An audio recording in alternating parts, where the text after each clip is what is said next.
লাউ বীজ থেকে যে চারাগুলো আমরা তুলেছি, এখন দ্বিতীয় স্টেপ সঠিক ওয়েতে কিভাবে আমরা গাছগুলোকে রিপোর্টিং করব, আজকের ভিডিওর বিষয়বস্তু তাই থাকছে। প্লিজ ভিডিওটি শুরু থেকে শেষ পর্যন্ত দেখার চেষ্টা করবা। হ্যালো এভরিওয়ান, আসসালামু আলাইকুম। কেমন আছো তোমরা সবাই? আলহামদুলিল্লাহ, আমরা তো অনেক ভালো আছি।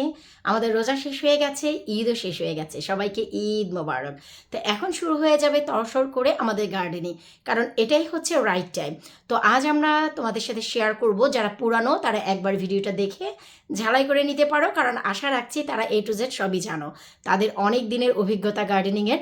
আর যারা একদম নতুন তারা ডেফিনেটলি A to Z ভিডিওটা দেখবা, থাকছে অনেক টিপস এবং ট্রিক্স।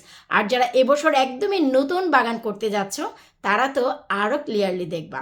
তো ভিডিওটা শুরু করার আগেই আমি তোমাদেরকে একটা জিনিস বলবো যে this is the right time লতালো গাছগুলোর জন্য। এই হচ্ছে মার্চ মাস থেকে শুরু করে এপ্রিলের লাস্ট উইক পর্যন্ত আমরা যত লতালো গাছ আছে, লাউ, কুমড়া, শিম, করলা, ঝিঙ্গা, চিচিঙ্গা, ধুন্দুল, চাল কুমড়া, শশা থেকে শুরু করে যত লতালো গাছ আছে আমরা এই সময় বপন করব। তোমরা যদি এপ্রিল মাসের পর বপন করো তাহলে কিন্তু আমাদের এই শীত প্রধান দেশে কোনো ফলন পাবা না। আর ভালো মানের বীজ চেষ্টা করবা তোমরা খুঁজে বের করার জন্য। আর তার জন্য একবার lavaniekitchen.co.uk আমার ওয়েবসাইটে ঘুরে দেখে আসো। তোমাদের বীজ নেওয়ার কোনো প্রয়োজন নেই, একবার ঘুরে দেখে আসো যে সেখান থেকে আমাদের দেশীয় কোন শাকসবজির ফলনটা এই 2026-এ তোমরা করতে চাচ্ছ আর কোন বীজটা তোমাদের কাছে নেই সেটা তোমরা নিয়ে নিতে পারো। রিকোয়েস্ট, কেউ ইবে বা আমাজন থেকে বীজ নিবা না। আইদার তোমাদের নিজস্ব ফ্রেন্ড, আশেপাশে অ্যালটম্যান, আশেপাশে ভাই বন্ধুদের গার্ডেনের, অথবা ট্রাস্টেবল lavaniekitchen.co.uk আমার ওয়েবসাইট থেকে, তবেই তোমরা ভালো মানের বীজ থেকে ভালো মানের গাছ করতে পারবা। তো চলে যাচ্ছি আমরা রাইট ওয়েতে গাছ রিপোর্টিং করতে। সবার শুরুতে দেখাচ্ছি, এটা হচ্ছে আমার সেই ট্রে, 40টা বীজ দিয়েছিলাম হাজারি লাউয়ের। মাশাল্লাহ 40টা বীজ থেকেই খুব উন্নত মানের লাউ গাছ বের হয়েছে। এখন এই গাছগুলোকে রিপোর্টিং করব, তো তার জন্য বেশ কিছু প্রিপারেশন দরকার। ফার্স্ট অফ অল তোমাদের একটা ভালো মানের কম্পোস্ট দরকার, যার জন্য আমি ব্যবহার করব গ্রোশিওর। এই গ্রোশিওর তোমরা কিন্তু যে কোনো সুপার মার্কেট থেকে পেয়ে যাবা। শুধু দুটা এলিমেন্ট এখানে অ্যাড করতে হবে। ফার্স্ট হচ্ছে কোকোপিট আর সেকেন্ড হচ্ছে অ্যাপসম সল্ট। এরপর হচ্ছে এই যে কম্পোস্ট মাটির সাথে আমি কোকোপিট ভালো করে মিক্স করে নিয়েছি। ভিডিওটা যেন বড় না হয়ে যায় তাই আসলে আমি তোমাদেরকে এই যে দেখিয়ে দিচ্ছি। তো এইভাবে করেই মিক্স করে নিতে হবে।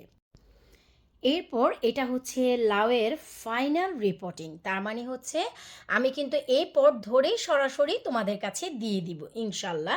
9 সেন্টিমিটারের পট সবার শুরুতেই দেখো আমি কম্পোস্ট এবং কোকোপিটের যে মিশ্রণ সেটা হাফ করে নিয়ে নিয়েছি। আর মেকশিওর যে কাজটা করতে হবে, এটা যেহেতু হাজারি লাউ তোমাদেরকে এটা লিখে রাখতে হবে। আইদার হাজারি লাউ পুরোটাই লিখো অথবা ওয়ার্ড অনুযায়ী লিখো, তোমার নিজের সুবিধার্থে তুমি তোমাদের মতন করে লিখে নিবা। এখন আমাদের এর ভিতরে যে কাজটি করতে হবে, এখানে দিতে হবে এখন এই যে দেখো অ্যাপসম সল্ট। এমন না যে অনেক বেশি দিতে হবে, হাতে গুনে এই যে জাস্ট কিছুটা স্প্রিঙ্কেল করে দিলেই হয়ে গেল। এটার কাজ হচ্ছে তোমরা যে এখন গাছগুলোকে এক জায়গা থেকে আরেক জায়গায় নিয়ে আসবা, এতে করে গাছগুলো না স্ট্রেসে চলে যায়। তো এই স্ট্রেসটাকে একদম ত্যাগ করার জন্য আমরা এই কাজটা করি। অ্যাপসম সল্টের কারণে তোমাদের যে গাছগুলো মোটেও স্ট্রেসে যাবে না। এই কাজটা ডেফিনেটলি মনে করে করতে হবে। এরপর হচ্ছে খুবই সিম্পল, আমি আসলে প্রতিটা লাউ গাছ একটা একটা করে পটে দেওয়ার সিদ্ধান্ত নিয়েছিলাম। যেমন কি এখানে দেখতে পাচ্ছ যে প্রতিটা পটে আলাদা আলাদা করে গাছ, কিন্তু আমার হাজারি লাউ হচ্ছে মোট 40টা।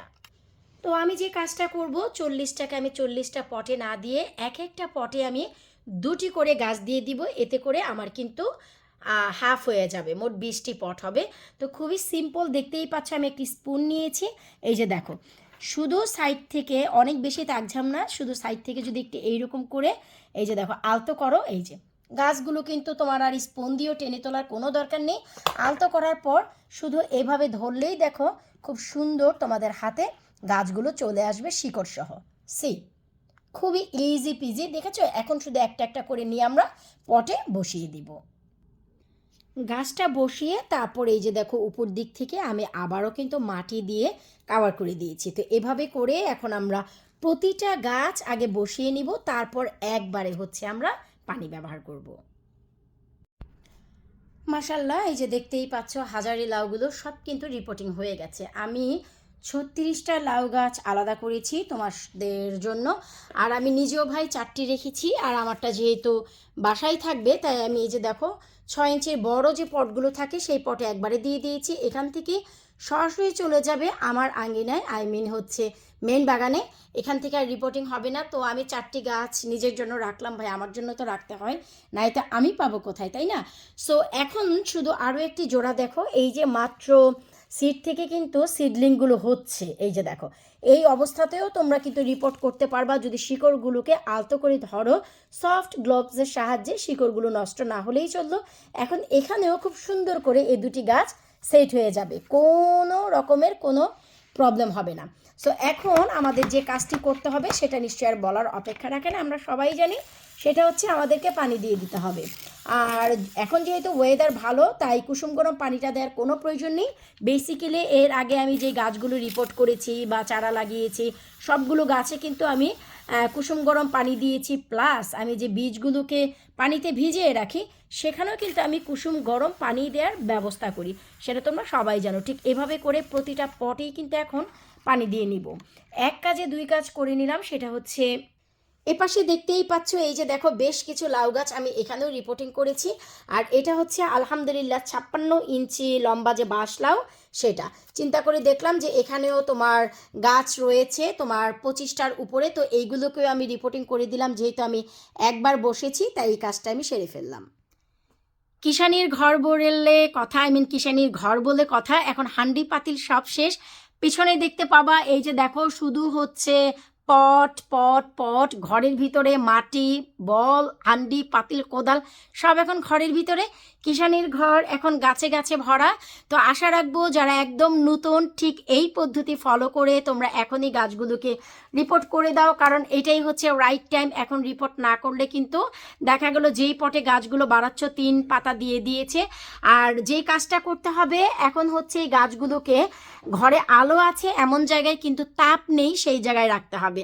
আমার এই কনজারভেটরি কিন্তু অনেক বেশি তাপ থাকে, তোমরা সবাই জানো 37-38 ডিগ্রি হয়ে যায়। যেমন ঈদের দিন আমার এই কনজারভেটরির তাপমাত্রা ছিল 37 ডিগ্রি।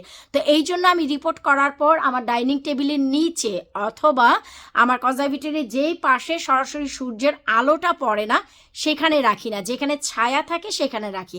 আর 4 থেকে 5 দিন পর আলোতে চলে আসলে কোনো সমস্যা নেই, আই মিন সূর্যের তাপের নিচে। তো এই জিনিসগুলো খেয়াল অবশ্যই রাখতে হবে। যেভাবে যেভাবে আমি দেখালাম ঠিক সেভাবে যদি রিপোর্ট করো গাছগুলো মরবে না।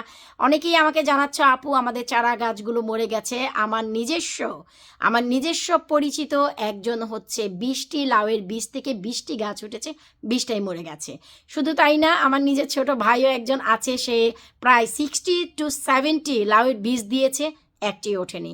আসলে কি এই জিনিসগুলোকে একটু যত্নের সাথে বাচ্চাদের মতন করেই এগুলি লালন পালন করতে হয়। তাই আমি যে টিপসগুলো দিচ্ছি চেষ্টা করবা ফলো করতে, তোমাদের গাছগুলো মারা যাবে না। না হয়তো আবার যদি নতুন করে এখন তোমরা গাছ লাগাতে যাও তাহলে কিন্তু আর এইসব গাছ থেকে ফল পাওয়া যায় না। তার একটাই কারণ আমরা শীত প্রধান দেশে থাকি। কথা আর বাড়াচ্ছি না, ফোনটা রাখছি, তোমাদের সুযোগ দিচ্ছি একবার lavaniekitchen.co.uk-তে চলে যাও। এখনই হচ্ছে রাইট টাইম, সমস্ত লতালো গাছের বীজগুলোকে কালেক্ট করে ফেলো। লাউ, কুমড়া, শিম, চিচিঙ্গা, ঝিঙ্গা, ধুন্দুল, চাল কুমড়া, শশা, পুঁইশাক থেকে শুরু করে সব ধরনের লতালো গাছ, this is the right time to do this. So বিদায় নিচ্ছি আজকের মতন। Keep watching my channel. পরবর্তী ভিডিওর জন্য আল্লাহ হাফিজ।